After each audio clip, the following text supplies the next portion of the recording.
coming back po sa inyong sagot, sa tingin niyo po ba, nahanap nyo ang inyong purpose sa lahat ng bagay na pinagkakabisihan? Oo naman, kasi bilang bilang isang tatay, so is responsible na maging sa mga anak, sa asawa, sa buong pamilya. Paano nakakatulong yung pag-discover nyo ng personal purpose nyo para mas maging effective po ang pag-serve nyo inside the church and even outside Sa the time na nakilala ko yung Panginoon, so doon ko nakita yung totoong pagsunod.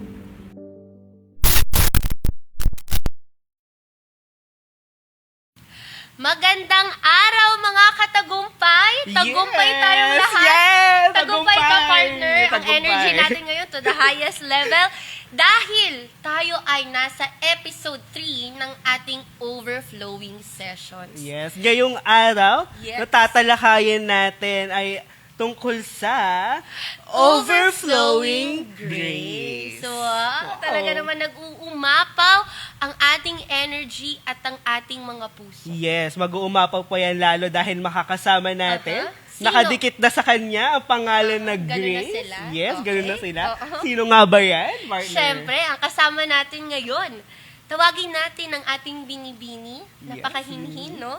Binibining Gracie. Gracie, palakpakan. Bilang ko yung palakpak nyo, 78 lang yan. 78 lang, no? Okay.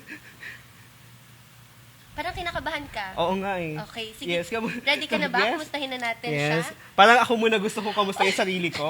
No? Sige, Hindi. okay. Kamusta, Grass, ang buong week? Mhm. Ang buong week ko naman ay puno ng tulog. Wow! Siguro. Sana all! Grabe naman yun! Puno ng tulog. Yes, puno na siya. Parang Natulog gusto na natin ako. matulog ngayon. Parang gusto ko lang Oo nga, matulog, okay. no? Eh, dahil dyan, puno-puno ka ng tulog, Oo. no? I'm sure meron kang natanggap mula Yes. sa Panginoon. Ano ba yung mga answered prayer or blessings na tanggap mo ngayong week? Sa akin, blessings dahil puno ko ng tulog nga. Mga biyaya yun. Biyaya Minsan yun, na lang no? napuno ka ng tulog. Tama. Yung nagising ako ng araw-araw na panibagong hininga, panibagong grace and mercy na pinaparanas niya sa akin. Panibagong araw, panibagong dahilan bakit tayo babangon. Hindi lang para sa kape. Yes. No? Pero tayo ay merong nilulook forward. At naniniwala ako, meron ka ding nilulook forward ahead of your week, ahead of your minute, your time, your day. At nabalitaan ko, si Grass ay isa sa mga leader ng Yes. ating Win Luzon family. And as a leader, Grass, sa tingin mo, paano nababago ng grace ang paraan ng paglilid mo sa ibang tao and inside your church? I would say na grace provides a safe space to fail and grow. Wow. Kasi kapag walang grace, kapag nagkakamali, ang natural reaction is yung pagalitan or magalit or mag-judge sa mga kamalian na ginagawa. Pero yung revelation ng Lord sa akin ay ang pagiging grace-led leader ay marunong mag-extend ng patience and understanding sa ibang tao. Yun yung tinutulungan natin silang bumangon. Instead na ibaon sila sa guilt, i-judge sila sa mga pagkakamali or sa mga unintentional nilang na nagagawa. And from doon, I am encouraged na to look at the heart behind those mistakes. Wow. Yes, no? Naiiyak ako sa sagot Naiiyak ka. niya. Ang Parang ganda. kailangan ko ng tissue. Yes, very encouraging Yes. as a leader.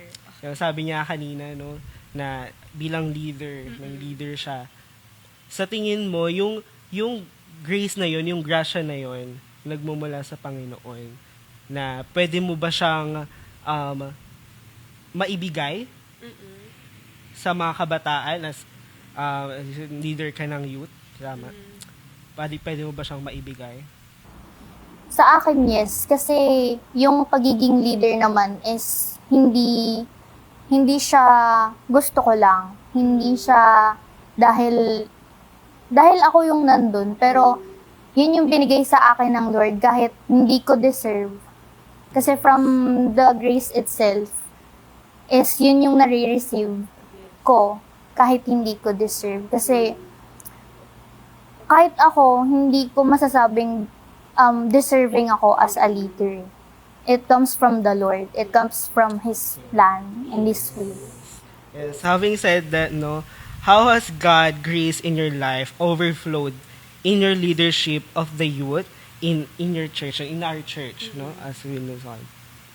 So for this generation, God's grace overflowed in my life by giving second chances, third chances, fourth chances, and many more chances. Kasi sa youth ministry kasi madaming mga failed attempts eh. 'Di ba? May mga a-attend tapos mawawala. May mga magko-commit tapos magba-back out. Pero grace makes us leaders who keep the door open. 'Di ba? Hindi tayo nagtatanim ng sama ng loob, hindi tayo maninisi. May tampo, pero there's always forgiveness. Kasi ako mismo forgiven by the Lord. And we welcome them back na with the same joy na sinalubong sa atin ng Lord, na kung kailan tayo babalik at kung kailan tayo binabalik ng Lord sa Kanya. Amen. That's, Wow. a great statement dahil grace, nakasama dyan, nakaangkla lagi dyan yung humility, no? Yes. Kasi sabi nga ni Grace kanina, we don't deserve the grace. But the Lord, grabe yung pagmamahal niya. Sobrang overflowing. Kaya kahit hindi mo deserve, sige anak, ibibigay ko yan sa'yo. And our task is to give that also to other people. Especially sa youth, ang kabataan Yes, ngayon. We agree. want to maintindihan nila kung ano yung truly na meaning ng grace. No? Na binibigay talaga ng Yes. Panginoon sa atin. Agree. No? As Win Luzon, no, as we wrap up this episode, no, as Win Luzon Avenue celebrate 20 years, ano pa yung nakikita mo na gagawin ng Panginoon na mag-uumapaw pa sa Win Luzon in the coming years? Yes. Ako, in the coming years, palagi akong naniniwala na yung dumarating at umaalis na mga youths na dinadala ng Panginoon sa Win Luzon is may plano siya palagi. And yung mag-overflow doon is yung grace niya na maraming mas mananatili at mas mag-grow, mag-fail man, pero at the same time, nandun yung growth na binibigay sa atin ng Lord and those years. Thank you very much, Grace, sa magandang mensahe na iminigay ngayong araw. Maraming salamat, Grace.